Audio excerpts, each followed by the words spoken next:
Welcome to Drivers Talk Radio, hosted by automotive expert and championship-winning race car driver Rick Titus. Join Rick, co-host Jay Dalton, and their team for informative and entertaining discussions geared for automotive enthusiasts and consumers alike. Enjoy in-depth interviews with industry leaders and influencers. Now, originating from its studio headquarters inside Shelby American in Las Vegas, it's time for Drivers Talk Radio and Rick Titus. And thank you so much for joining us. I'm Rick Titus, and as you've already heard, this is Drivers Talk. We are coming to you from just off the Las Vegas Strip, right here at Shelby American, just south of Mandalay Bay, probably about a mile and a half away. We can see it pretty easily from here. As you know, this city has undergone a significant tragedy. But I'll tell you what, with that comes the litmus test of what's your city about, what are the people who live there about. And I got to tell you, I've been impressed, not only of what Las Vegas people have behaved and responded to, but even the country in total. It's brought a lot of people together, and I think it's made us stronger in a lot of ways. And there are a lot of people uttering the words Vegas strong right now. It's been borrowed from other tragedies, but I think it applies here. This is a town where you might have thought it was like Hollywood. It was all fluff and fake. Despite that rather glamorous strip out there, not the case. These people proved to be amazing first responders, and they've done a great job of follow-up ever since. Spencer Crick is here. Spencer's our engineer. Hey. He's also my stepson. But Spencer, you tried to give blood, and you just didn't get in line soon enough. Oh, man. Lines were 8 hours long. I went over and I dropped off some supplies. I saw a couple Shelby guys there. I'm really proud of this city and the community. Yeah, they did a good job. We really came together. We are coming to you from Shelby American. Of course, sitting next to me, if you're watching us on any one of the forms of television that we are available on, of course, a longtime friend, over 52 years at this juncture, Jay Dalton. Jay, you must have been kind of shocked to hear this kind of news. Oh, my goodness. Oh, my goodness. I live in Los Angeles. It happened in a time period when I was there, not here doing the show. I'm not from Vegas, but I know what this feels like. Mm-hmm. I know what this mass heaviness feels like. And the idea, Spence, you told me that people got in line to give blood at 3 a.m. Yes. Right? They immediately sensed the need, maybe before the announcement was even made, right? Yeah. I'd rather suspect. You know, it was funny. Yesterday I saw a news piece. You don't think about the stuff that was left behind. People left their purses, left their cell phones, left their cars. I mean, you got 500 people injured, over 500 people injured. And I never thought about what lays in the debris behind that. You just think about the human cost. Now there's been a very organized effort to get the cars back to the right people, to get purses, cell phones, wallets, whatever you had with you that you left behind in the panic. Never even gave that a consideration. The bottom line is the show's not about that, but I wanted you to know that we're proud of this city. It has really done a great job, and the management of the city has done a very good job. So, can I give a plug for a future show? Would you please? You know, coming up in 1 week's time, we're going to interview a gentleman from Barrett-Jackson, and I'll just hint at a bit of a surprise. There's something coming up at the Barrett-Jackson auction that plays a role in Vegas Strong. Mm-hmm. It is a very generous offer that has been made. I don't want to spoil the show for next week, but it's really worth catching. Watch for the Barrett-Jackson announcement.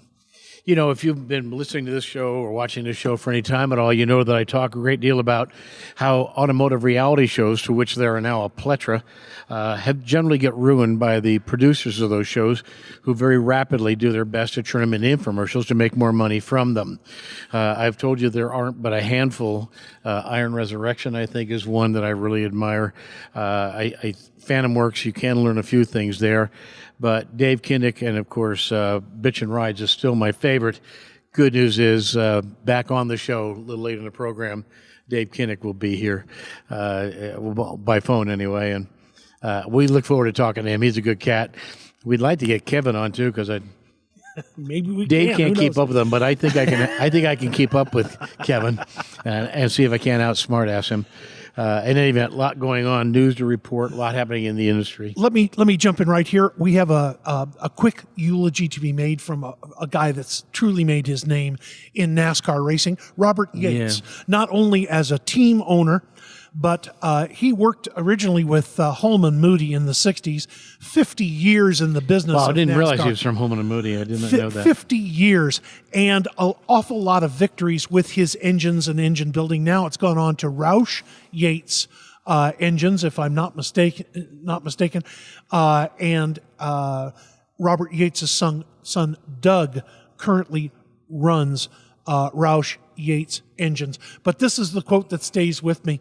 Not only has he has 77 wins as an engine builder up to 1988, 77 wins. Yeah. But shows promise, I thought. yeah, shows promise. But here's the line that really caught my ear. He's responsible for an awful lot of rules about engine building because he would figure out the rule, figure out how to get around the rule, and then they'd have to write another rule because Robert Yates came and figured out how to best utilize and get around what he was told not to do. Yeah, good point. A lot of news going on with regard to the fact that, and Jay and I were talking about this earlier, we're experiencing the death of the V8. Frankly, now we are seeing the can being opened on the death of the V6. We are seeing smaller and smaller four-cylinder, some cases they are twin-turbo, sometimes single-turbo, and we're going to see three-cylinder and even two-cylinder engines in the marketplace in the not-too-distant future. The efficiencies of friction reduction, certainly how you present that charge to the combustion chamber under pressure, fully atomized with direct injection, making the combustion so much more efficient, seeing horsepower numbers the likes of which, V8s didn't see for a long time in their own existence. What are you thinking, Spencer? Man, these engines are getting so good. I'm expecting to hear a 400 horsepower engine ran by a hamster wheel. That's right. Oh, you didn't get that memo? No, I did not. Oh, not they just debuted at Frankfurt. I'll give you that one on our second segment. Yeah, there you go. I'm afraid That's Reagan now. had Go it. ahead. There's been, right now, if you look at the marketplace, and if you look at the cavalry charge of virtually every automotive manufacturer to get into it, and that, of course, is in the topic of crossovers, which, if there's ever been a broad term, if SUV was a broad term, crossovers an even broader term for the kind of platform or vehicle you will see in it. Just as interesting, and perhaps even more so, are the players who want a piece of that action, now suspecting that possibly even Ferrari might come to the crossover market. You'll see. Rolls-Royce wants to be a player there. Bentley's got vehicles ready. Aston Martin's already there. Jaguar's already there. Porsche, as you well know, is there. It gets kind of interesting, Jay, who wants in this hot market. I was going to go in a different direction. Now I'm going to completely flip. Recently, I heard something about Lotus and how Lotus had been acquired by the Chinese, by Geely. Lotus used to be owned by Proton, but I think Geely came in and bought both of them. And six other people. Yeah, this is Lotus, Colin Chapman. This is the 60s. This is all the cars that we grew up to love, but they can't really make it work in this later market. And I thought to myself, gee, if you just acquired Lotus, what would you do with it? And the typical journalism answer that I hear out there in the field is, I hope they can make it. I hope they can expand. All right, there's two ways that you can make it right now. It's add that CUV where you have a Lotus SUV, CUV, a Lotus sedan, a Lotus, a couple of Lotus sports cars, or you go the Ferrari route. And those cars are $200,000 a piece. Right. It's either one or the other. Sorry, Porsche's the best example of how to grow in a very normal way, and you add all these layers and you hit all these different markets, or you kind of have the pure way like Ferrari, and that's about it. Everybody else seems to be going in this multi-layer fashion, even Maserati, Lamborghini. Lamborghini. Bentley. When I saw the Lamborghini announcement of an SUV, I'm like, really? But they've done it. They've done it, and they will be successful. You bet. It. But the idea, would Lotus be the same if it was a Lotus SUV? See, I don't think that's ever going to work. I don't know. Would you say that Alfa Romeo is currently in that first one? Because if they've got a platform, dude, are they better off being in the 200 trying to make that jump? Or Oh, that's an interesting point. That's a I don't great know. question. Thank you. It is a great Spencer. question. I don't know if the brand cachet is there to generate that kind of. I'm going to remind you of what you would have said a couple years ago. I think you said it on the air, Uh-oh. and that is Alpha is not like a $200,000 No, vehicle. it's not. Alpha is a working man's sports car, and that's the nature of Alfa Romeo. You know who learned this kind of the hard way? Volkswagen tried to bring over this really expensive sedan. Really expensive with what was it, a horizontal Phantom? 12 Phantom? I'm sorry, I'm not prepared. Bottom line is that Volkswagen found out real quick it doesn't play in that league. And I'll tell you who else has struggled playing in any kind of higher-end league, and that's been Genesis. Yeah. And they've really had to tune and figure out what they're going to do. And apparently they're going to throw a lot of effort at making that brand more distinctive as a high-end brand. That will not be an easy fight to win. Do you think right now Alpha's just struggling with brand identity? Because I don't think they can survive with the working man sports car. Well, I was a little surprised that they even had brand amongst the working man. Yeah. And Fiat isn't doing so amazing that you would have thought, well, they'll piggyback that. I'm a little baffled by the whole Fiat Alfa Romeo thing anyway. We discuss Alpha too many times on this broadcast. We do. But it's an excellent example of how you have to have those multi-platforms, those multi-cars to go into the lineup to give you more sales opportunity, not just a sports car opportunity. I'll just leave it at this. I'll take it one step further. Would Alpha be better off being a part of another brand? Well, it kind of is. I mean, that's a tricky one. I'm glad it's not my job. I'd love to see him pull it off and be sustainable. Pretty scary. You know, even Lexus at this juncture is having high-end meetings inside the company about how do we get it back? How do we get that cachet, that momentum we had, which Mercedes said could never happen. There's no way they will ever produce a luxury car. Yeah, well, they brought one and it kicked your butt. But now they're struggling a little bit. So I'm very happy. We're going to go just a few seconds long here, Spencer. Okay. I'm very happy you brought that up. That is such a challenge for Lexus. You think of Lexus one way, and then if you introduce, they have a marketing problem. Yeah, they do. Yeah, they do. And they have to be a little un-Lexus-like to solve that marketing problem. They do. This is a really interesting thing to study. I'm fascinated by what's going to happen. Well, because it's for their cultural as much as- survival. Yeah. And I'm not making that up. Their No, you're not. survival. AM/FM listeners, thank you for being with us. We're going to go to a short break for you, and we will be right back. Please join us.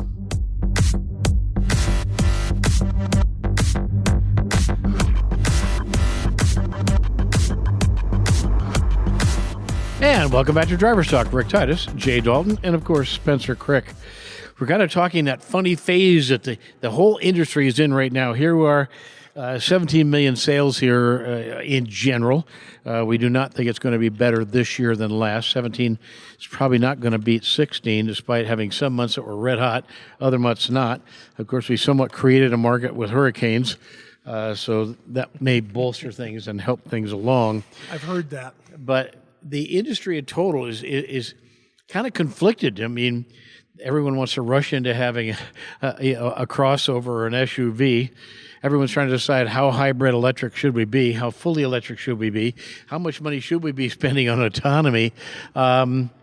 Manufacturers trying to compete in markets they've never competed in before, and they're kind of ducks out of water. It's a tricky and tumultuous time there. What do you got there, Spence? I'm just kind of sitting back because what I see is a lot of these brands have identities, and it's only a matter of time before those identities come back around and it bites them. Well, you got to be careful not to get stuck. I mean, it's definitely a business where you've got to continue to move forward, where you have to decide where you spend your billions of dollars. Do you move the product you currently have forward? Do you invest in new product? Jay made a point that you can't just come into these markets without a solid foundation to get you in there. Porsche did it in a very patient way. If you'd asked Jay and I back in the late 60s, do you think Porsche will have 6 different vehicles? We'd have said, no, it's not what they would do. It's exactly what they're doing. We look at Mercedes with so many nameplates. BMW, guilty of the same thing. Even Audi now vastly growing their nameplate in an effort to be everybody's car company. And you got to be careful on that business. One that comes to mind is Mini. Yeah. Mini started with one car. One car. And all of a sudden they thought they realized that they needed 4 or 5 or 6 different entries into the marketplace. The Mini of SUVs, the Mini of CUVs, the Mini of this and that. And the truth is, now we're starting to see some leaks out of the top of BMW. Mini may not have a future. Where do you take them? We're watching that one too. Yeah. That's pretty interesting. Can I read you a headline? I Please. need to show this to camera.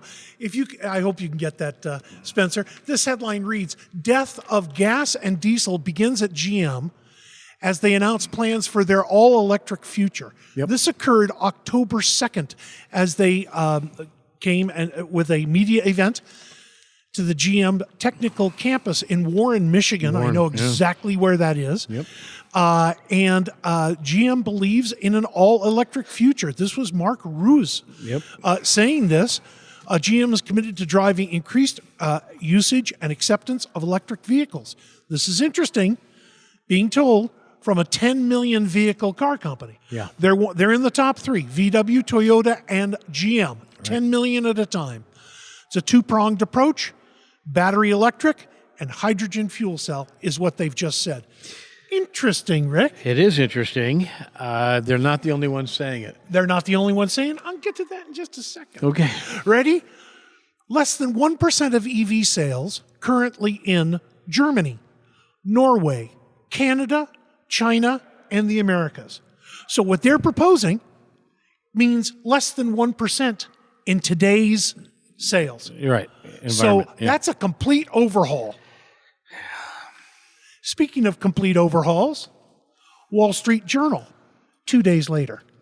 This is October 4th. What is the new CEO of Ford, Jim Hackett, about to do to Ford? You saw this. Did. You?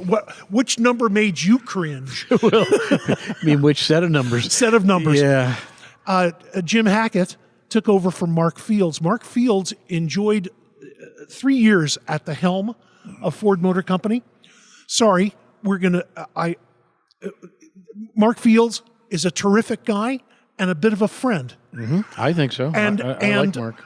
Unfortunately, the share prices fell in value 37% down during his tenure as CEO. Yep. The company is estimated to have lost $25 billion in market value, and the share price again is around $12, like it always is. It's there. Okay. Jim Hackett was brought in specifically as the brand new CEO. And he's got an electric background as well. Yes, he does have some. At Ford. Some electric, 1 year worth of electric background. Nevertheless, he explained the engine programs that are going to take place. The materials and variations that he needs to cut. He needs to cut a lot of the material costs out. Right. He needs to slice down some of the variants of these cars. He gave for instance, that Focus is built in 360 different combinations, given engine, color, trim, transmission. He wants to pare that down to 26. I understand it's this incremental build cost. GM found itself in a recent argument about why it has 2 3.5 liter V6s that are completely different. Mm-hmm. And some people are saying, well, why do you need 2 different V6s? Wouldn't it be cheaper? And they're saying, well, because of plant logistics and manufacturing capabilities, right now it's working. But ultimately, I think every CEO ultimately looks for ways to bring costs into line. Yes, indeed. He also mentioned engineering costs. He wants to cut engineering costs by $4 billion over a 5-year period. He wants to cut material costs $10 billion. Wow. Now, both of those figures absolutely make me cringe. Yeah. We know what's going on behind the scenes. You know that they fight for every buck that they can save on a car. Quarters. Or 25 cents. Yeah. You save a buck on an F-150, and we're not joking. That's a significant amount of money. Well, you sell 600 to 700,000 of them. Yeah, it adds up. Year after year. Yes. Well, okay. Now he faces a different number that he tells the investors on Wall Street. I'm reading right out of the Wall Street Journal, October 4th, 2017. That's my source. That's my source of information about this 115-year-old company that's trying to stay relevant. Okay, it's going to stay relevant by investing $7 billion into trucks. Now, let me read you the tail end of that sentence, because what we hear is $7 billion into trucks. That's the new Ranger and the new Bronco and maybe upgrades on some other trucks and so forth. The tail end of that sentence is, and cutting back cars. You know that. Yeah. No, it's got to come from somewhere. You know that. Fiesta currently down year to date over last year. Fiesta down 7%, Focus down 11%, Fusion down 24%, Yep. Taurus down only 5%. That's because Taurus hardly sells anything now. Hardly sells. Mustang down 28%, C-Max down 9%. I'm not counting the Ford GT. That's just too much fun. Well, yeah, well. Nevertheless, But they're not the only ones with those same range of vehicles in their lineup that are down. Punished, absolutely punished. So here we are again, Ricky. Here we are at this magic moment.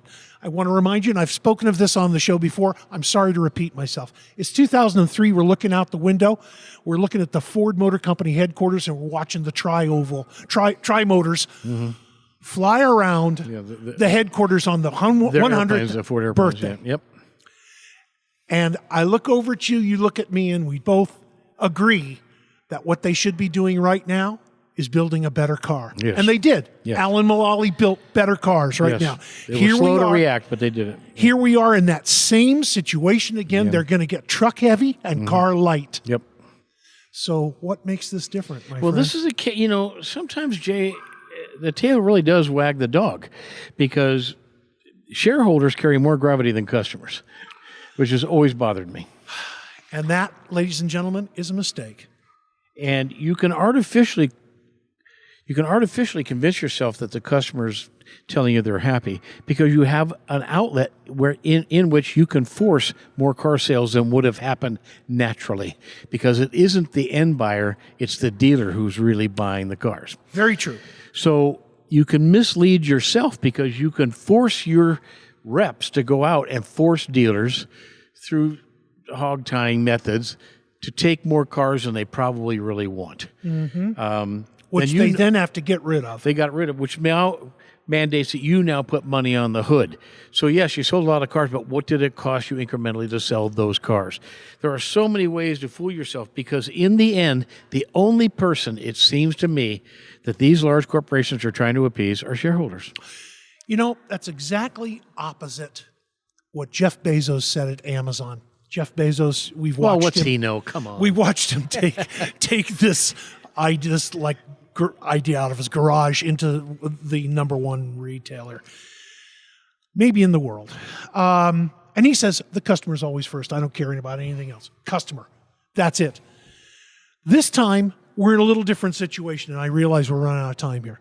This time, the fuel prices are quite a bit lower. Well, that's a big function. That's yes. a big deal. And that's why they're getting away with trucks. That may allow trucks to last a little longer. Financing is quite a bit lower. Yeah, that's a completely different, and longer. And longer. People are now living out of their SUVs. And I'm talking about, Spencer, as you drive that SUV to work, you've got to have all your gear in the back of it so you can play a little bit at the end of work, right? And finally, they give excellent resale value. There's excellent resale value on a truck right now. Yeah. So kind of where's the gamble? It's a different moment. But again, don't give up those fantastic, well-built cars that Alan Mulally worked ever so hard to put in your lineup. Yeah. Don't do that. Don't sell short. AM/FM listeners, we're going to go to break right now. We come back, we've got a celebrity guest. That's right, a guy with a national, very successful automotive reality show, Bitchin Rides. We'll be right back.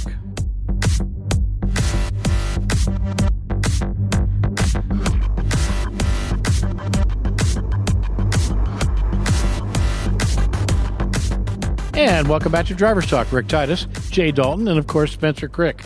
Well, as we said at the top of the show, we had a special guest on, somebody we think the world of, and who we think is doing just a fantastic job out of Salt Lake City, Utah, and that's our friend from Bitchin Rides, its owner, president, and lead designer, and that, of course, is Dave Kindig. Dave, thank you for taking the time to be on the phone with us. Thanks for having me today, guys. Good to hear from you. Oh, we love it. Now, let me tell you one of the things, and this is just a flat, harsh reality. There's a lot of automotive reality programs on, Dave. Some of them, in the very beginning, you could actually, as an automotive enthusiast, learn a few things from. Their producers have slowly ruined those shows by turning them into infomercials. And frankly, as we've said recently on this show, if you want to really learn something about how this stuff gets done, you got to watch Bitchin Rides and Iron Restoration are about two of the best right now. They have not been ruined yet by their producers. Is there a threat of that, Dave, that you could get pressure now to start doing more product placement and more infomercial stuff? No, as far as product placement, you'll never see our TV show doing more of like what you would see on like some of the other shows. That's really what the show's about. Stacey David, great friend of mine. And so talented, Dave. That guy is so talented. He is. And we don't get to see it anymore. Yeah. He's doing commercials the whole time. It's like, God darn it. Put the guy back on a cutter, put him on the metal, put him on, Well, I've always said there's more to life than money. And I think that, as far as Bitchin Rides goes, Velocity Channel has always been very kind to not disturb the force that is. We've been building cars for 18 years, and that's what we're all about. We're not about the drama. We're not about, showing how a specific spray can would work, rattle can painting a car or an engine. Mm-hmm. You're not going to see that here. They don't tell me what I can put on the cars. They don't tell me what kind of cars I'm building, what color they're going to be, whose wheels we're using, any of that stuff. It's all up to the design, because I'm actually building the cars for the client. That's who's paying for it. And, so they've always been very respectful, and it's been a good trade, because, that was one thing I was worried about, turning my shop into more of a clown shoe, I guess, so to speak. Not to say that there's other shows out there, clown shoes. I'll let the viewers decide that stuff. But my thing has always been, build the cars, do what I would be doing if we weren't filming, and people will get to capture what we actually, do working together, the kind of cars that we build, and the quality really comes out just not only on film, but also if you get the opportunity to see the cars, you can definitely tell the quality. But Dave, I have to tell you, the thing that, and I think the world of you, it's hard to buy that you are self-taught. I mean, you didn't learn to draw like that in homeroom or study hall or detention. I mean, we all did those things, but we didn't learn to draw like that. I mean, you can draw and design. Well, thank you. I spent a lot of times, just at home. I'd hang out with my friends when it was nice weather. We'd go BMX riding or skateboarding or whatever. But when I was at home, even into high school, I was still messing around with like plastic models and I'd spend a lot of time reading magazines and just looking at the pictures and studying the body styles. And I mean, when I was a young kid, I could tell you what kind of car was coming at us from the headlight positions. Right. And I was just I guess I was just fascinated with shape, the difference in colors and what you could do with a car, and always a product of what ifs. And so, no model was safe on my shelf for more than 2 weeks after I finished it, because I'd take steal the wheels off of it, or the roof, or, the engine. And, but I had just always had a very overly active imagination, and the ability to kind of see what something would look like. And, drawing a car, I can almost draw any car off the top of my head, with no reference material, because I've looked at so many cars for so long. Obviously, as we've gotten into the 90s and 2000s, a lot of the newer cars kind of look the same. Yeah, like a suppository. Yeah, I get it. Dave, other than your addiction to red interiors, you are and I agree with you, I love red interiors, you're very color sensitive on what colors you put on your cars. I don't see anybody else paying that much attention. Maybe Foose? Mm-hmm. Yeah, definitely. I think Chip's always, had a great idea of kind of the same following thing, that I always like the contrast from interior to exterior. You want the car to be involved. You don't want the outside to be one type of a thought or a theme or a feel, and then the interior doesn't completely doesn't match it. I am the gray interior guy. That's me. Thank you. I love the red interior, so I'm good with it. So you'll never see a gray interior in in a bitchin' ride, huh? Have we seen Dave try to sell these colors of interiors to his customers?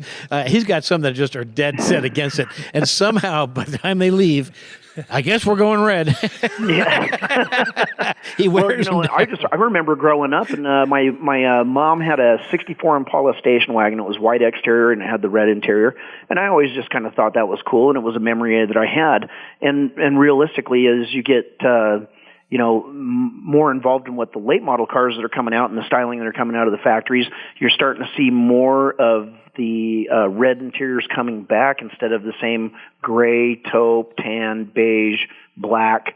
We want to see something else. I think a brand new Chrysler 300 could be the coolest car you see, white exterior maybe, or black, and or silver with the red interior. I think it'd just be phenomenal, because interiors are very comfortable and they're very stylish, but they a lot of times get kind of boring because of the same blasé, understated colors. All right, Dave, my last question, because I've got what I consider to be one of the country's best designers on the phone. Before I turn this all over to Jay, he's got kind of an interesting interview coming up for you. If you ran Ferrari, would the cars all be red? Well, mine's white with black interior, so. What model do you have? 458. Oh, ooh, I like that one. Lovely car. I'm shocked that you went with a white. You know what? The only thing I'm sad about on the car is it doesn't have red calipers. It's got the yellow calipers. Kindig, you can fix that. Can't be choosers. Kindig, you have a company that can fix that. Yes, I do. Yes, I do. And as I get older, I get smarter, and I think, you know what? Taking those brakes off is really not something I want to do. Yeah. You are getting smarter. No, you don't, actually. Make Kevin do it. Is that a Dave? Is that a coupe, or is that one of it's the? a coupe. Okay. Good. I like hardtop. Fabulous. All right, yeah, that's Jay, quite an emotional car. Yeah. Hey, I want to, when we come back from our break, but we have a few more minutes here to just take a look at a couple of things. First, I want to remind our audience that the show Bitchin Rides, Dave Kindig's television show from Kindig Designs up in Salt Lake City. Bitchin Rides is on Velocity Channel every Tuesday night, and you are now in your 4th season. Now, we've caught you a little bit late. We're into maybe show 3 or 4 now by the time that the audience will hear this particular broadcast. Are you happy with what's going on this season?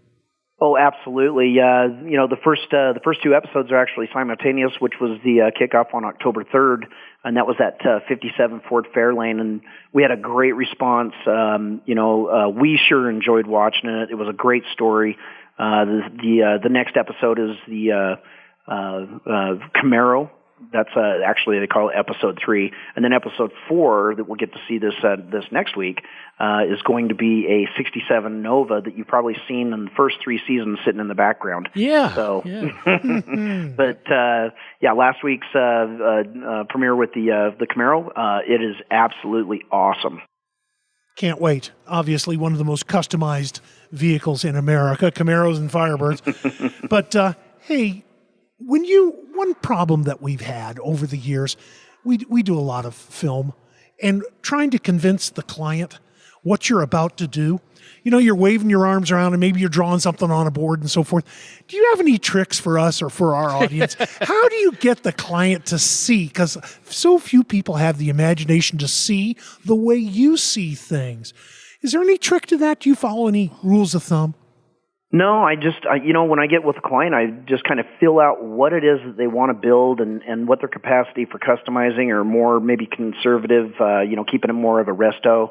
And once I start to do that, I kind of start to, find out what kind of colors they like, and then I make suggestions for maybe the contrasting interior. Engines and drivetrains, we're pretty good at that because we know that, engine builders, there's a lot of great ones out there. We've had a hard time finding the right engine builder to not have to go back and, fix an engine that we've put together.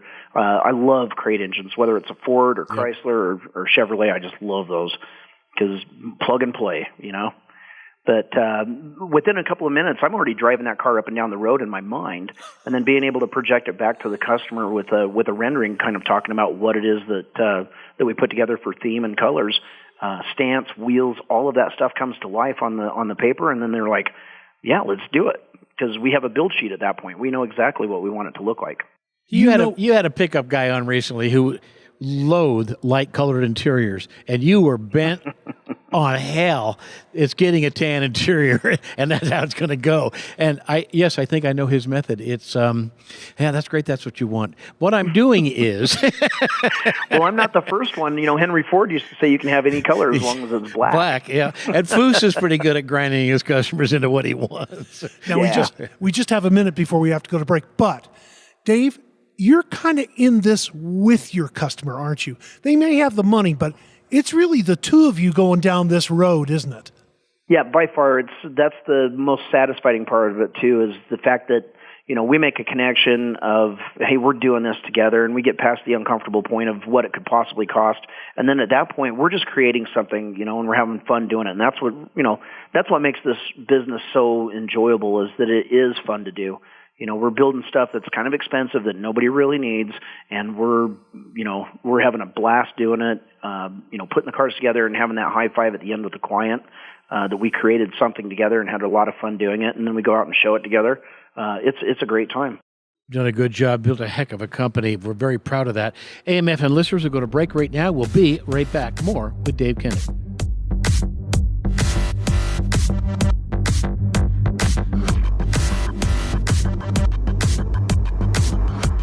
And welcome back to Driver's Talk. Rick Titus, Jay Dalton, Spencer Crick, and special guest, and a guy we darn near consider a friend. We're so proud of the company he has built. If you've not watched Bitchin Rides, you need to. It's a show where you can still learn. They've got a real engineer on board there. They've got a lot of talent. This guy, Dave Kindig, likes to pretend he doesn't have a lot of background in designing. I'm telling you, we've worked with a lot of designers. This guy has world caliber stuff. The cars are so unique.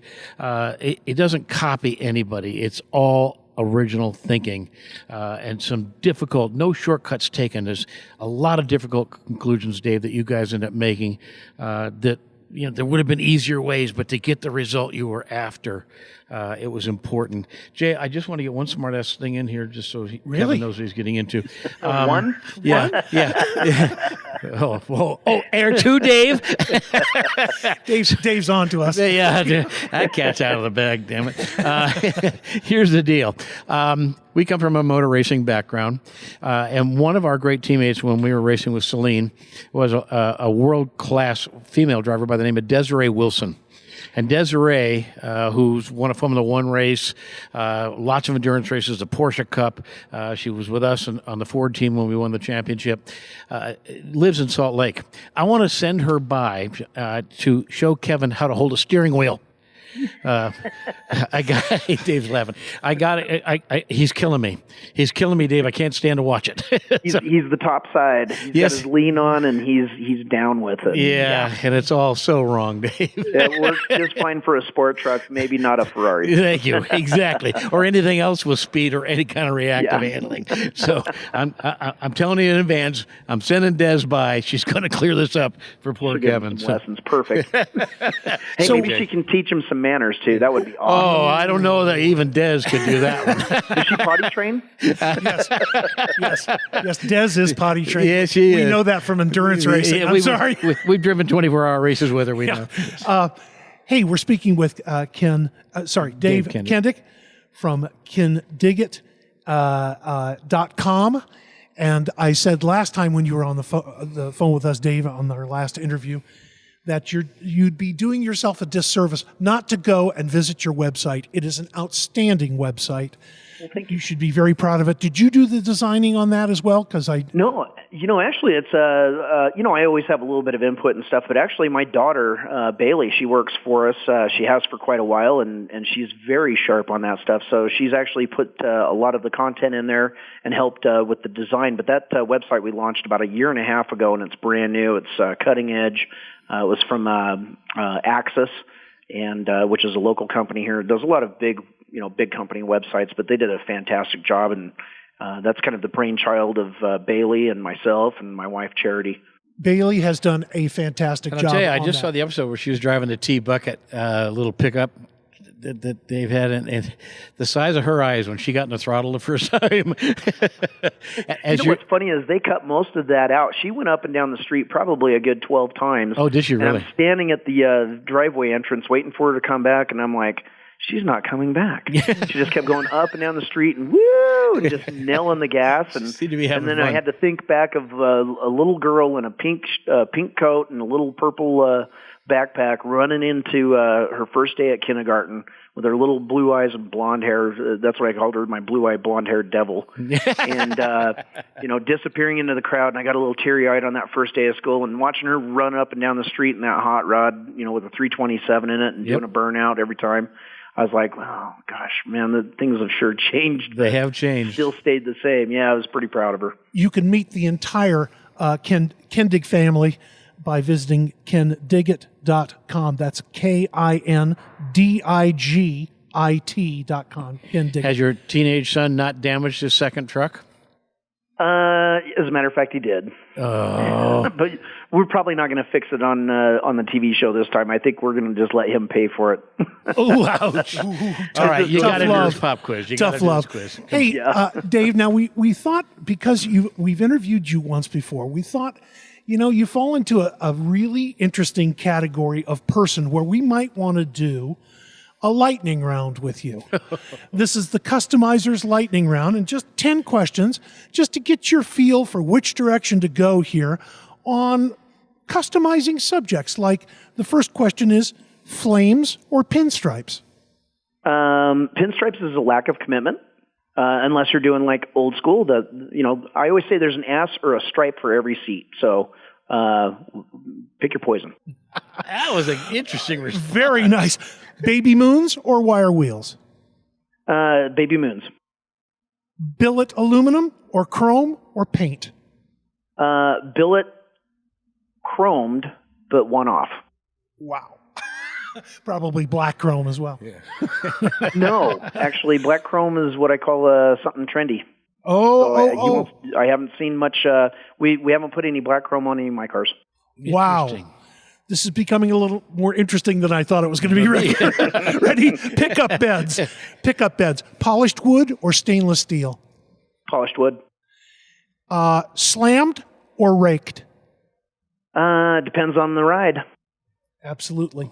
Agree completely. Tuck and roll or diamond pleat? Tuck and roll. Drag race or road race?